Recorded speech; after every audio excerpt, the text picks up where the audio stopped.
Let's welcome on board Ramesh Gopalan as well, the MD and Group CEO. And we also have the Group CFO of Sagility India talking about their upcoming IPO. And Ramesh, if I could just start off with you, your company says that it's the first to list in this particular segment that you belong in. Tell us a little bit more about not just the company, but the business model that you've adopted. Sure. Sagility is a tech-enabled business solutions and services provider to the US healthcare industry.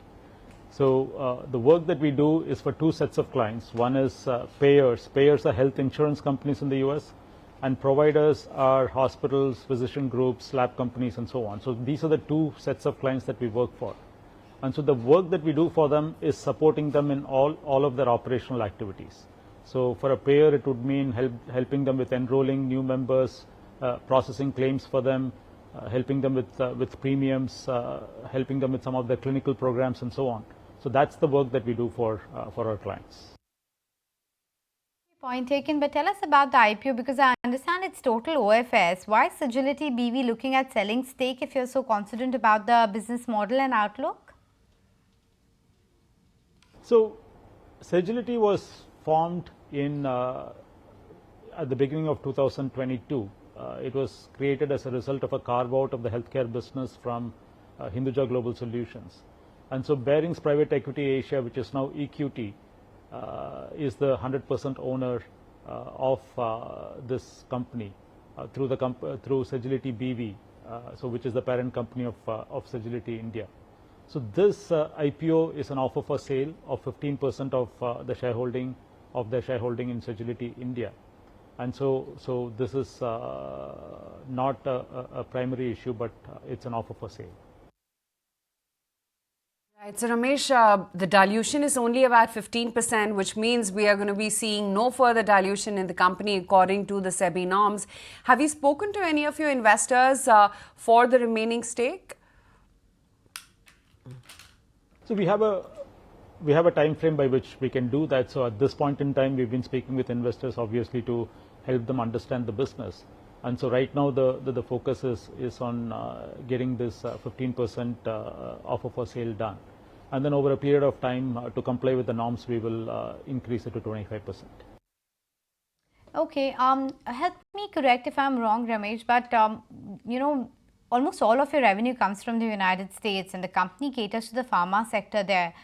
In context of that, how do you think US elections are likely to impact your business? Because there's a lot of chat about US biosecure at, etc. How will that impact your business, if at all?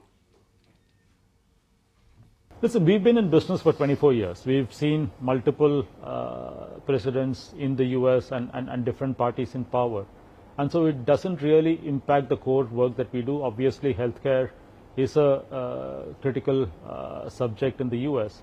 Having said that, the work that we do is primarily to support our payer and provider clients in running their operations. And we don't see a big impact to our business, irrespective of the outcome of the elections.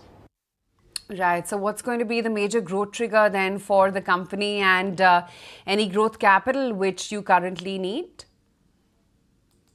Like I said, the company generates cash on an ongoing basis.